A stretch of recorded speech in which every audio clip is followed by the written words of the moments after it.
Ethereum / the US dollar. First off, read this disclaimer carefully and do your good deed of today by liking and subscribing. So, here is the pair. It is the top performing from the 52-week low, 1018%, minus 20% pullback, but less than the other cryptos. So let's jump into let's quickly look at the website. So yeah, it is a community-run technology powering the cryptocurrency, Ether, and thousands of decentralized applications. So yeah, Ethereum is definitively one of the most interesting projects in the crypto community. Here is the chart. So yeah, weekly data points, and you could certainly make a pretty strong case that what we have here looks, a lot like, a double topping pattern. In and of itself, it is not, a disaster. It's more about, the context.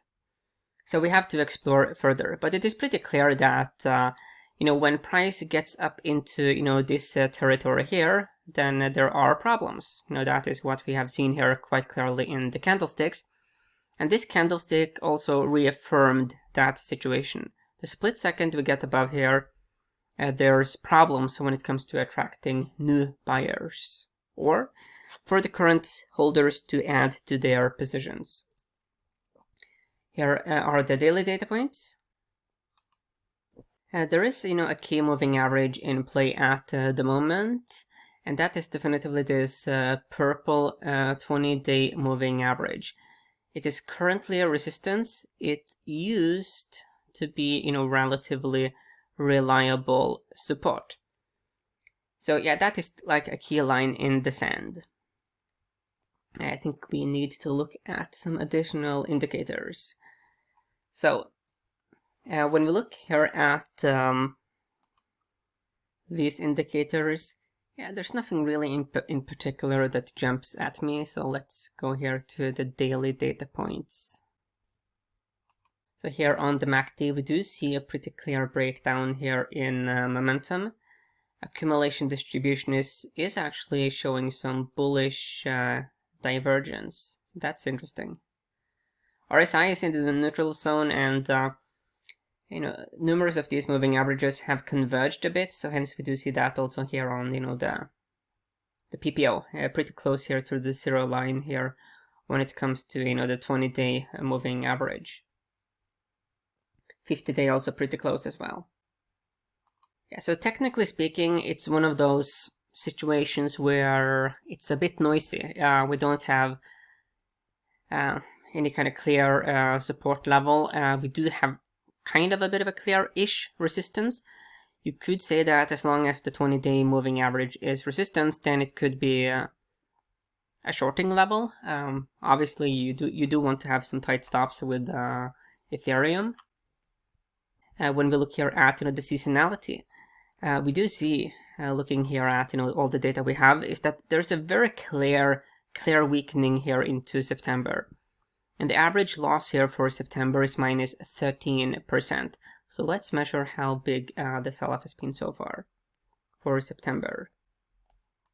Interestingly, the current performance for September is 1.55%. So actually we do have a gain for September. So far we haven't seen that visceral weakness we tend to see in this month. Given that we do have this 20-day moving average resistance, and we recently tested it, at least bears are very likely to have entered some short positions here, and they would then use somewhere around the 20-day moving average as a stop level. Now let's look here at some correlations. So this is long-term against the dollar index, minus 68% negative. Minus 19% against the 10-year yield. When it comes to Bitcoin, we do have a positive 91%. So it is strong, but it is not like super strong. I mean, it's not like perfect. So there is some divergence. And there's a 45-ish% positive correlation with gold. Looking at the daily data points, and now we are getting more into like the shorter-ish time frame. So there's virtually no correlation here with the dollar index. That's definitively interesting. And there's virtually no correlation whatsoever with the 10-year yield currently. That is also pretty interesting. And then we do have a 70% positive with Bitcoin. So meaningfully weaker than what we saw long-term, you know, with the weekly data points. And then with gold, almost no correlation. So it is very interesting that we have this virtually no correlation with dollar, the 10-year yield, or gold. So yeah, to sum up my take here for Ethereum, we do have an interesting bearish setup, given that, you know, the seasonality for September tends to be very weak. We currently have a tiny gain for September. We do have that major big picture topping, you know, double top pattern. The 20-day moving average is currently a resistance level. So if you were a bear and you had like a short position against Ethereum, it would certainly make sense to use that moving average as a stop level. The great thing about Ethereum is that, you know, it trades all the time. So if you have some trailing stop, you can easily just let it do its thing.